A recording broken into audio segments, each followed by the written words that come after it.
രാവിലെ എഴുന്നേക്കാൻ വൈകിയാൽ അന്നത്തെ കാര്യമല്ല അവതാളമാണ്.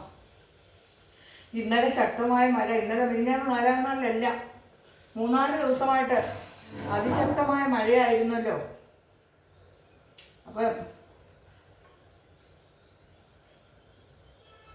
ഉറങ്ങാനും വൈകി, എഴുതിക്കാനും വൈകി.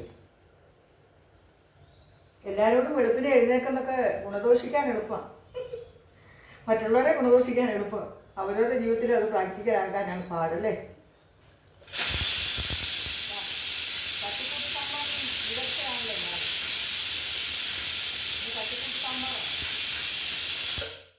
രാവിലെ ഒരു ഇഡലി പരിപാടി എന്നും ആയാൽ മാഷിക്ക് വളരെ ഇഷ്ടമാണ് ഇഡലി. അതിൻ്റെ കൂടെ തട്ടിക്കൂട്ട് സാമ്പാറും കൂടെ ആയാൽ അത്യുത്തമമാകും. ഇന്ന് ഞാൻ എന്നാൽ എഴുന്നേക്കാൻ വൈകിയതുകൊണ്ട് കുറച്ച് മുളകും നാരങ്ങാനീരും ഉപ്പും ഒക്കെ കൂടെ ചേർത്തൊരു മുളക് ചട്നിയും പൊടിയും കൂടെ എണ്ണ ഒഴിച്ച് എടുക്കാമെന്നാണ് വിചാരിച്ചത്. അപ്പോഴാണ് മാഷ് പറയുന്നത് തട്ടിക്കൂട്ട് സാമ്പാറാണെങ്കിൽ പിന്നെ നമുക്ക് കഴിക്കാനൊരു സുഖമല്ലേ എന്ന്. ഞാനപ്പോൾ മനസ്സിൽ വിചാരിച്ചു അത് വേണമല്ലോ, അതുകൊണ്ടായിരിക്കുമല്ലോ. ഇത് ശബ്ദിക്കാൻ തുടങ്ങുകയാണ്, ചീന്നും പറഞ്ഞു.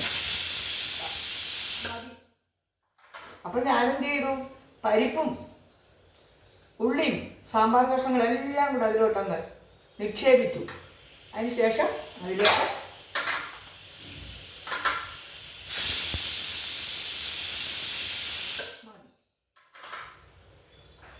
കുറച്ച് ഇനിയിപ്പോൾ ഇത് സ്റ്റീം പോയി കഴിയുമ്പം കുറച്ച് മുളക് പൊടി, മല്ലിപ്പൊടി, ഉലുവാപ്പൊടി എല്ലാം കൂടെ ചൂടാക്കി ഇവിടെ വെച്ചു. അതും കൂടെ അതിലോട്ട് ഇട്ടാൽ മതി. പുളിയും കൂടി ഇത്തിരി ഉരുട്ടി ഇതിലേക്ക് ഇട്ടു. ഇനി എന്താ മാവ് എന്താ സാമ്പാറിന് ഉള്ളതാകുമ്പോഴത്തേക്ക് ഇതിൻ്റെ സ്റ്റീം പോകുമ്പോഴത്തേക്ക് ഇവിടെ ഇഡലി അങ്ങ് ആക്കാം അല്ലേ. 9 ഇഡലി ആദ്യത്തെ തട്ട് വെച്ചു. ഞങ്ങൾക്ക് 2 കൂടെ അത് മതി, 1 അധികം വരും. എനിക്ക് 9:15 ഇൻസുലിൻ എടുക്കേണ്ട കൊണ്ട് അപ്പോഴത്തേക്ക് ഭക്ഷണം ആയിരിക്കണം. 9:15 ഇൻസുലിൻ എടുക്കുക. എപ്പോഴും ഇൻസുലിൻ എടുക്കുന്നു അപ്പം തന്നെ ഉടൻ തന്നെ സഡനായിട്ട് നമ്മൾ ഭക്ഷണം കഴിച്ചിരിക്കണം. ഭക്ഷണം എടുത്തു വെച്ചുകൊണ്ടാണ് ഇൻസുലിൻ എടുക്കുന്നത്. ഈ സാമ്പാർ ആകുമ്പോഴത്തേക്ക് ഇതാ ഇഡലി വെച്ച് വയ്ക്കട്ടെ. എനിക്ക് കുഞ്ഞു കുട്ടി ഇഡലിയാണ് ഇഷ്ടം. അപ്പം ഞാൻ അത് മുകളിലത്തെ തട്ടി വയ്ക്കും. മാഷിനെ കുളിച്ചൊക്കെ കഴിഞ്ഞ് വരുമ്പോഴത്തേക്ക് 10 മണിയൊക്കെ കഴിയും. അപ്പം മാഷ് കടിയിലത്തെ തട്ട് ഒന്നുകൂടെ ചൂടാക്കണം. ചൂടോടെ വേണം എല്ലാം. പിന്നെ മഴക്കാലം കൂടെ ആയപ്പോൾ പറയണ്ടല്ലോ. അങ്ങനെ ഓരോരോ പ്രഭാതങ്ങളും വന്നു ചേരുന്നു, കൊഴിഞ്ഞു പോകുന്നു, ദിവസങ്ങൾ കഴിയുന്നു, ആഴ്ചകളും മാസങ്ങൾ കഴിയുന്നു, നമ്മളും ഇവിടുന്ന് കഴിഞ്ഞു പോകുന്നു അല്ലേ. ഇനി ഞാൻ മൈക്കൊന്നും തരാൻ പോയില്ല, കാരണം സമയമായി. അതിനിടെ കൂടെ മോള് രാവിലെ വിളിച്ചു ഒരു അത്യാവശ്യത്തിന്. മോളെന്ന് പറഞ്ഞാൽ നിങ്ങൾക്കറിയാമല്ലോ, മരുമക്കളാണ് എൻ്റെ പെൺമക്കൾ. എനിക്ക് പെൺമക്കളില്ല എന്നുള്ള കാര്യവും നിങ്ങൾക്കൊക്കെ അറിയാം. അപ്പോൾ കുഞ്ഞ് അവളെ രാവിലെ വിളിച്ചു, ഒരു അത്യാവശ്യത്തിനായിരുന്നു. അപ്പോൾ അത് കാരണം കൊണ്ട് അവളോട് ഇച്ചിരി സംസാരിക്കാനും കാര്യങ്ങൾ പറയാനും പോയപ്പം സാമ്പാറിൻ്റെ കഷ്ണം പകുതിയായിരുന്നുള്ളൂ. അപ്പോൾ അത് കഴിഞ്ഞ് പിന്നെ വന്ന് അതെല്ലാം കൂടെ അരിഞ്ഞ് പെറുക്കി കുമ്പളങ്ങ എടുത്ത് വെച്ചേ ഇല്ല, അവിടെ തന്നെ ഇരിക്കുന്നു. ഇനിയിപ്പോൾ ഒരു 10 മിനിറ്റ് കഴിയുമ്പോൾ ഈ ഇഡലി ആകുമ്പോഴത്തേക്ക് സാമ്പാറും ആകും. കടുവറക്കാനൊന്നും നിൽക്കുന്നില്ല. ഞങ്ങൾ വയസ്സന്മാരല്ലേ, വെളിച്ചെണ്ണ കുറച്ച് ഉപയോഗിച്ചാൽ മതി. ഇനിയും രാവിലെ എഴുന്നേറ്റ് വരുമ്പോഴത്തേക്ക് ഒരു കട്ടൻ കാപ്പി, ഒരു ചായ മാഷിട്ട് തന്നു. അപ്പോൾ പിന്നെ അക്കാര്യത്തിൽ എന്നും രക്ഷപ്പെടും. പിന്നീടുള്ളതാണ് എൻ്റെ പെർഫോമൻസ് ഒക്കെ. അവർക്കൊന്നും സോഷ്യൽ മീഡിയയിൽ വരാൻ ഇഷ്ടമില്ലാത്തതുകൊണ്ട് കേട്ടോ, ഇവിടെ തന്നെ ഇന്ന് ഓരോന്നും ചെയ്യുന്നുണ്ട്. അപ്പോൾ അങ്ങനെ ഇനിയിപ്പോൾ ഇതൊക്കെ കഴിഞ്ഞ് ഇൻസുലിനും എടുത്ത് ഭക്ഷണവും കഴിച്ച് ഒരു 10 മിനിറ്റ് നമ്മുടെ മൊബൈലിലും തോണ്ടിക്കൊണ്ടിരിക്കുമ്പോഴത്തേക്ക് നമ്മുടെ സഹായിക്കുട്ടി രജനി എത്തും. പിന്നെ അവളുമായിട്ടുള്ള സംസാര സാഗരവും അവളോടൊക്കെയുള്ള ചില നിമിഷങ്ങളും ഒക്കെ ആയിട്ട് അങ്ങനെ ഉച്ച കഴിയും.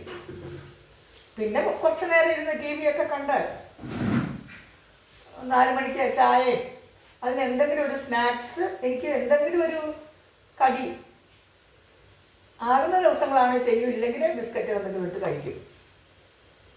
മഴക്കാലം അല്ലെങ്കിൽ ഇത്തിരി നടക്കാൻ പോയേനെ. ഇപ്പം മഴക്കാലമല്ലേ, അതുകൊണ്ട് അതും പറ്റില്ല. എവിടെയെങ്കിലും വീട് കാലോ കയ്യോ നടുവ് ഒടിഞ്ഞു കിടന്നാൽ പിന്നെ അത് എവിടെയെങ്കിലുമൊക്കെ ഇരിക്കുന്ന കുട്ടികൾക്ക് ബുദ്ധിമുട്ടാകുകയില്ലേ. അതുകൊണ്ട് ഞാനും മാഷും വളരെ സൂക്ഷിക്കും. വയസ്സായവർ വീഴാതെ ശ്രദ്ധിക്കണം.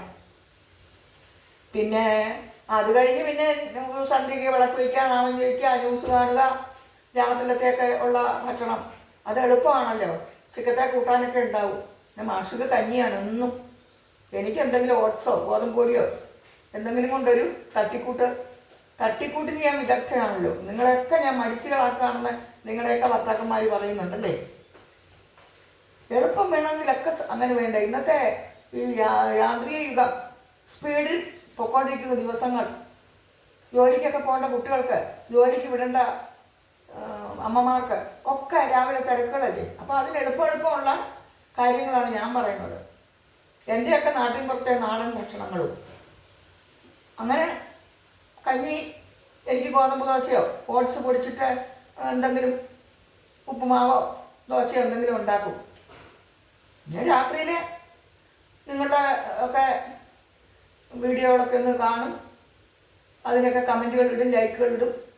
അങ്ങനെ നമ്മളെ ഹെൽപ്പ് ചെയ്യുന്നവരെയൊക്കെ സപ്പോർട്ട് ചെയ്യണ്ടേ നമ്മളും. ഇങ്ങോട്ടുണ്ടെങ്കിലല്ലേ അങ്ങോട്ടുണ്ടെങ്കിൽ ഇങ്ങോട്ടല്ല, അങ്ങോട്ടുണ്ടെങ്കിലേ ഇങ്ങോട്ടുള്ളൂ അല്ലേ. പണ്ടത്തെ ആളുകൾ പറയില്ലേ, അങ്ങോട്ടുണ്ടെങ്കിലേ ഇങ്ങോട്ടുള്ളൂ എന്ന്.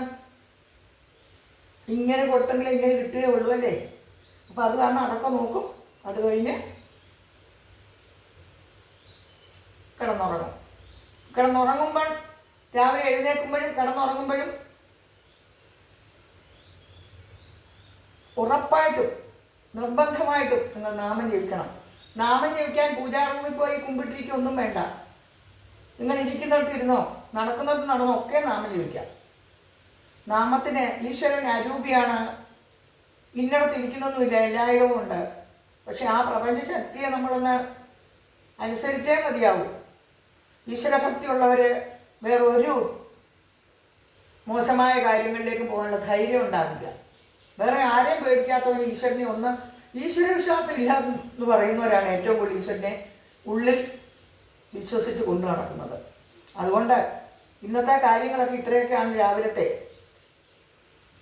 എല്ലാവരും ഈശ്വര വിശ്വാസത്തോടും മറ്റുള്ളവർക്ക് വേണ്ടി എന്തെങ്കിലുമൊക്കെ ചുരുങ്ങിയ രീതിയിലെങ്കിലും സഹായവും സഹകരണവും കാരുണ്യവും ഒക്കെ ചൊരിഞ്ഞ് നല്ല വ്യക്തികളായി നല്ല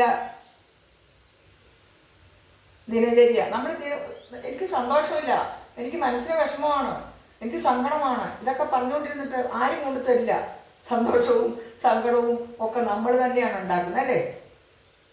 സന്തോഷവും സങ്കടവും ഒക്കെ നമ്മളിൽ തന്നെയുണ്ട്, ആരും കൊണ്ടു തരില്ല. നമ്മൾ ഇരിക്കുന്നതാണ് സന്തോഷമാക്കുന്നത് നമ്മളാണ്. നമ്മൾ എവിടെ ഇരിക്കുന്നോ അവിടെ സന്തോഷം കണ്ടെത്തണം. നമ്മളിൽ എന്ത് വന്നു ചേരുന്നോ അതിൽ നമ്മൾ സന്തോഷം കണ്ടെത്തണം. നമ്മൾ ആരുടെ കൂടെ എപ്പോൾ നിൽക്കുന്നു അപ്പോഴൊക്കെ നമ്മൾ സന്തോഷം കണ്ടെത്തണം. അതിനാണ് സന്തോഷം എന്ന് പറയുന്നത് അല്ലേ. ഞാനീ പറയുന്നത് നിങ്ങൾ യോജിക്കുന്നുണ്ടോ? യോജിക്കുന്നുണ്ടെങ്കിൽ ഒന്ന് കമൻറ്റ് ചെയ്തേരെ. അപ്പോൾ എല്ലാവർക്കും വീണ്ടും ഒരു സുപ്രഭാതം നേരുന്നു. നിങ്ങളുടെ സരസ്വതി ടീച്ചർ. സരസ്വതി സരയൂ ലോകാ സമസ്ത സുഖിനോ ഭവന്തു. എല്ലാവരും സുഖമായും സമാധാനമായിട്ടിരിക്കട്ടെ എന്ന് ടീച്ചർ പ്രാർത്ഥിക്കുന്നു. സാമ്പാർ ഇപ്പോൾ എടുക്കും, ഇഡ്ഡലി ഇപ്പോൾ ആകും. ഇത്രയൊക്കെയാണ് ഇന്നത്തെ ടീച്ചറുടെ പ്രഭാതങ്ങൾ. നിങ്ങളുടെ പ്രഭാതവും സൂര്യൻ ഉദിച്ചുയരുന്ന പോലെ വർണ്ണാഭമാകട്ടെ എന്ന് പ്രാർത്ഥിക്കുന്നു. നമ്മുടെ ജീവിതം വർണ്ണാഭമാക്കുന്നത് നമ്മൾ തന്നെയാണ്. നമ്മൾ വർണ്ണാഭമാകുമ്പോൾ, നമ്മളിലൊരു പോസിറ്റീവ് എനർജി കാണുമ്പോൾ മറ്റുള്ളവർക്കും അതൊരു പോസിറ്റീവ് വൈബാകും അല്ലേ. നമ്മൾ കരഞ്ഞും പിടിച്ചും തൂങ്ങിയിരുന്നാലോ അതുകൊണ്ട് പ്രായമായതുകൊണ്ട് ഞാൻ പ്രത്യേകം പറയുകയാണ്, നിങ്ങൾ 75 80 എന്നും പറഞ്ഞ് മൂലയ്ക്ക് കയറി ഇരിക്കേണ്ട. B active. നിങ്ങളും അടുക്കളയിൽ കയറി മരുമക്കളെയും മക്കളെയൊക്കെ സഹായിക്കുക. അതാണ് എനിക്ക് പറയാനുള്ളത്. എപ്പോഴും സുസ്മേരവദനരായിരിക്കുക. ഒരു ചെറു പുഞ്ചിരി നമ്മുടെ മുഖത്ത് എപ്പോഴും ഉണ്ടായാൽ അത് നല്ലതാണ് കേട്ടോ. ചിലർ ബലം പിടിച്ചിരിക്കും. അതെന്തിനാണ്? നമ്മൾ ശാശ്വതമേ അല്ല ഇവിടെ ആരും. നമ്മൾ എപ്പോൾ ഇവിടുന്ന് പോകുന്നു എന്ന് നമുക്ക് അറിഞ്ഞുകൂടാ.